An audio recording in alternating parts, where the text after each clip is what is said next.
Telugu digital media network లో political కేటగిరీలో number 1 కేవలం 72 గంటల్లో 1,50,00,000 వ్యూస్ పైగా పాపులర్ టీవీ నెట్వర్క్. నమస్తే, వెల్కమ్ టు పాపులర్ టీవీ. ప్రస్తుతం మనతో పాటు వైసీపీ లీడర్ బరిగెల కోటేశ్ ఉన్నారు. మాట్లాడదాం.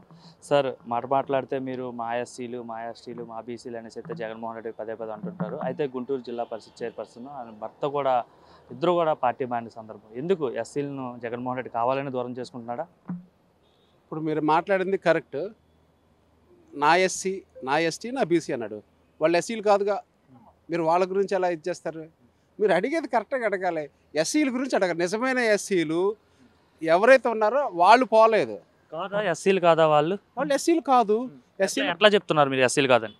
అదేంటబ్బా, అన్నీ మీకు తెలుసు. వాళ్ళు జిల్లా పరిషత్ చైర్మన్గా ఎన్నికైనప్పుడు అటుపక్క ప్రతిపక్షం ఎవరైతే ఉన్నారో కొంతమంది వాళ్ళ మీద ఎస్సీ కాదని కోర్టుకు వెళ్ళారు. వాళ్ళ అధికారుల్ని ఇక్కడున్న వ్యవస్థని తప్పుదారి పట్టించి ఇంకా మోసం చేస్తున్నారు. ఇంకా ఇది ఎక్కడ బయటకు వచ్చేసి తేలిపోతుందా అని చెప్పేసి అని వాళ్ళు ఒక పదవి కోసం దళిత కులంలో దొంగలు పడ్డారు. ఇప్పుడు జనరల్గా ఎవరైనా విలువైన వస్తువులు ఎత్తుకెళ్ళిపోతూ ఉంటారు. కానీ ఇక్కడ ఏం చేశారు? దళిత కులంలో దొంగలు పడి గుంటూరు జిల్లా పరిషత్ చైర్మన్ ఎత్తుకెళ్ళిపోయారు. అదే నేను చెప్తుంది. ఎవరికి దీన్ని కనిపెట్టలేకపోయారు.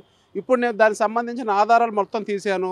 వాళ్ళు చేసిన పనులు ఎంత చీటింగ్ అంటే ఘోరంగా ఈ ప్రపంచంలో ఎవరు ఉండరు. వాళ్ళకి 4 పిల్లలు. వాళ్ళ అఫిడవిట్లో వాళ్ళు ఏం చూపించారు? 2 పిల్లలు చూపించారు. రిమైనింగ్ 2 పిల్లలు నా దగ్గర డేట్ ఆఫ్ బర్త్ సర్టిఫికెట్లు ఉన్నాయి. మరి వాళ్ళు ఎవరికి చెందుతారు? వాళ్ళు చిన్న పిల్లల్ని అక్రమ రవాణా చేసే, విదేశాలకు అక్రమ రవాణా చేసే వ్యక్తులు. ఇంకొకటి దీంట్లో అటువంటి వాళ్ళకి ఎందుకు జిల్లా పరిషత్ చైర్పర్సన్ ఇచ్చారు? మీరు తెలియకే కదా. అంటే మీ దగ్గర ఉంటే ఒక న్యాయం, వేరే బయటకు వెళ్ళిపోగానే ఇటువంటి నిందలు నేస్తుంటారా మీరు? అంటే ఇప్పుడు మా దగ్గర ఉన్నప్పుడే కదా ఇవన్నీ చేసింది అతను. మరి ఇవన్నీ ఇప్పుడు ఈ సమాజానికి అందరికి తెలియకూడదా? ఇప్పుడు నిజమైన దళితులకి న్యాయం జరగాలంటారా వద్దంటారా? పోనీ మీరు మీ లెక్క ప్రకారం జరగాల వద్దా? నేను జరగాలనే కదా వాళ్ళు పార్టీని, నాయకుల్ని, ప్రజల్ని, అధికారుల్ని తప్పుదారి పట్టించారు. అది తీసిందే బయటికి తెలుగుదేశం పార్టీ వాళ్ళు, మేం కాదు. ఆ ఎలిగేషన్స్ అవన్నీ ఇచ్చేసింది తెలుగుదేశం పార్టీ వాళ్ళు. మీరు వాళ్ళని అడగాలి. ఇంకొకటి, మీరు నన్ను అడిగారు క్వశ్చన్, మరి అతను ఎందుకు రాజీనామా చేయట్లా?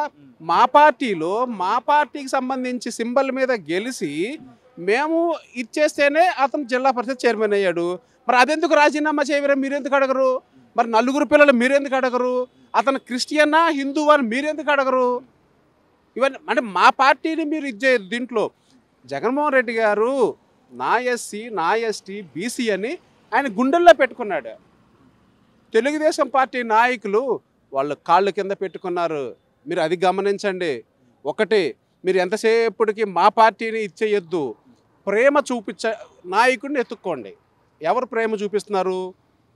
జగన్మోహన్ రెడ్డి గారు నా వాళ్ళు అనుకొని, నా కుటుంబం అనుకొని ఈ సంక్షేమ పథకాలు వాళ్ళని దృష్టిలో పెట్టుకొని వాళ్ళ వేలో ఆలోచిస్తున్నాడు తప్ప, అంటే పేదవాడికి ఏం చేస్తే ఏం చెప్తున్నాడు ఆయన?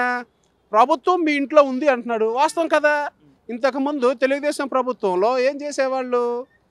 ఎంఆర్ఓ ఆఫీసులు సంబంధించిన అధికారుల ఆఫీసుల దగ్గర బార్లు తీరి ఉండేవాళ్ళు. ఏదైనా సర్టిఫికెట్లు, ఏదన్నా అవసరాల నిమిత్తం. ఈరోజు ఉంటున్నారా? అదెందుకు చెప్పరు మీరు? మా ప్రభుత్వం చేసిన మంచి ఎందుకు చెప్పరు? ఎంతసేపటికి వాడు మీ పార్టీలో ఉంటే ఒకలాగా, వెళ్ళిపోతే ఒకలాగా అని చెప్తున్నారు. మరి జగన్మోహన్ రెడ్డి గారు చేసిన మంచి ఎందుకు అడగరు మీరు? ప్రభుత్వం మన ఇంట్లో ఉంది అంటే ఆంధ్రప్రదేశ్ రాష్ట్ర ప్రజల గుమ్మం దగ్గర ప్రభుత్వం ఉంది. ఆయన అదే చెప్తున్నాడు. దళితులు జగన్ వెంట ఉన్నారా లేదంటే ఏం చెప్తారు? ముఖ్యంగా గుంటూరు జిల్లాలో, ముఖ్యంగా వాళ్ళు తాడికొండ కావచ్చు, అక్కడ ఎలా వీళ్ళు పార్టీ మారడం వల్ల ఎంతవరకు ఎఫెక్ట్ అయ్యే అవకాశం ఉంది వైసీపీకి? వాళ్ళ పార్టీ మారడం వల్ల వాళ్ళ ఓట్లు వాళ్ళే తేలికేసుకుంటారో కూడా తెలియదు. వాళ్ళ వల్ల ఇబ్బంది ఏమీ లేదు దాంట్లో. అందుకనే కదా మేము ప్రశాంతంగా ఉంది. మీరు ఒకటే గమనించాలి. విజయవాడలో అంబేద్కర్ గారు జగన్మోహన్ రెడ్డి గారు ఇంటి వైపు చూపిస్తున్నారు. ఈ ఆంధ్రప్రదేశ్ రాష్ట్రంలో నా రాజ్యాంగాన్ని అనుసరించే వ్యక్తి వైఎస్ జగన్మోహన్ రెడ్డి గారు. ఆయన వేలెత్తు చూపిస్తున్నారు. అదొకటే నిదర్శనం. అంటే ఎవరు అధికారంలోకి వస్తారంటారు? మొత్తం తారుమారు అయిపోయింది. ఇక టీడీపీ, జనసేన, బీజేపీ కూటమి అధికారంలోకి వస్తుంది. వైసీపీ ఇంకా జగన్మోహన్ రెడ్డి ఓడిపోతున్నారని. తారుమారా? రోడ్డు మీద తారు ఏం కాదు. ఏంటి తారుమారు? మీరు భలే అడుగుతారు బాస్. తారుమారు లేదు, తొక్క లేదు. ఈ రాష్ట్ర ప్రజలు 2019లో వైఎస్ఆర్సీపీ మా ఫ్యాన్ గుర్తు వాళ్ళు ఏదో సింపుల్గా ఏదో గాలి వస్తే సరిపోతుంది అనుకున్నారు. కానీ ఈ రాష్ట్ర ప్రజలు మా ముఖ్యమంత్రి గారికి ఏం చేశారు తెలుసా? అసలు చెమట పొయ్యకుండా ఎక్కడ అతన్ని, ఎందుకంటే ఆల్రెడీ ఆయన చెమట వచ్చి కష్టపడ్డారు పార్టీ కోసం, ఈ రాష్ట్ర ప్రజల కోసం.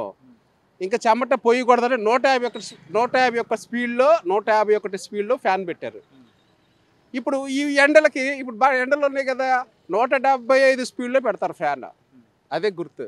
అంటే లేదు, మొత్తం అంతా కూడా ఇప్పుడు అంతా ప్రజలంతా కూడా చంద్రబాబు, పవన్ కళ్యాణ్ బీజేపీ వైపే చూస్తున్నారు, జగన్మోహన్ రెడ్డి వైపు లేరు అని చెప్తున్నారు. వాస్తవం కాదా ఇది?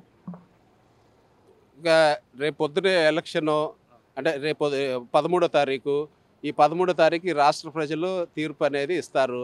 జూన్ 4 అది బయటకు వస్తుంది. అది బయటకు రాగానే చంద్రబాబు నాయుడు గుండాకి చచ్చిపోతాడు. ఇంకొకటి, ఈ రాష్ట్రంలో ఈ బురదగుంటలో పంది బతుకుతుంది, ఈ రాష్ట్రంలో చంద్రబాబు నాయుడు బతుకుతున్నాడు. అది ఒక బతుకేనా చంద్రబాబు నాయుడుది? చంద్రబాబు నాయుడు 14 సంవత్సరాలు ఏం చేశాడు? ఇవాళ ఏదో పెద్ద పోటుగాళ్ళలాగా ఇవాళ ప్రజల మీద ప్రేమ చూపిస్తున్నాడు కదా. గతంలో అతను ముఖ్యమంత్రిగా ఉన్నాడు, అప్పుడేమైంది ఈ రాష్ట్ర ప్రజల మీద ప్రేమ? ఏం చంద్రబాబు నాయుడు గారు అప్పుడేమైంది?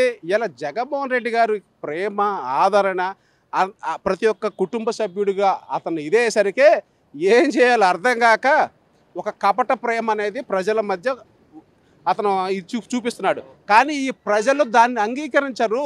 ఇప్పుడు మీకు తెలుసుది కదా నిజంగా ప్రేమ ఏంది, ఇది షో చేసే ప్రేమ ఏంది అనేది. అతని కొడుకుని ముఖ్యమంత్రి చేయాలి, అతని దత్తపుత్రుడు అసెంబ్లీకి తీసుకురావాలి. దత్తపుత్రుడు పిఠాపురంలో అసలు పిచ్చిగా ఓడిపోవడానికి సిద్ధంగా ఉన్నాడు.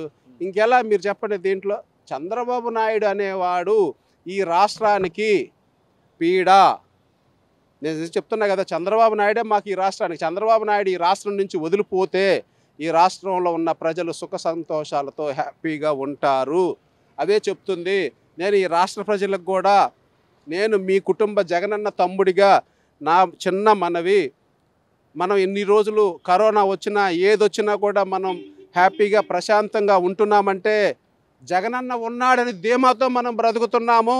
రాబోయే రోజుల్లో చంద్రబాబు నాయుడు వైరస్, ఇంకా తొక్క వైరస్లు ఇవన్నీ వచ్చినా కూడా మా జగనన్న ఉన్నాడని ధైర్యంతో ఈ రాష్ట్ర ప్రజలు 2024 మే 13వ తారీఖు జరిగే ఎలక్షన్ రోజున ఫ్యాన్కి గుద్ది 175 స్పీడ్లో పెట్టి, ఫ్యాన్ మ్యాక్సిమం స్పీడ్లో పెట్టి జగన్మోహన్ రెడ్డి గారికి మళ్ళీ గిఫ్ట్గా ఇవ్వడానికి రాష్ట్ర ప్రజలు, అన్ని కులాలు, ఎస్సీ, ఎస్టీ, బీసీ, బడుగు బలహీన వర్గాలు, మైనారిటీసు, ఈ రాష్ట్రంలో ఉన్న ప్రతి ఒక్కళ్ళు ఆయనకి గిఫ్ట్గా ఇవ్వటానికి వాళ్ళు ఎంతో ఉత్సాహంగా తహతహలాడుతూ ఉన్నారు.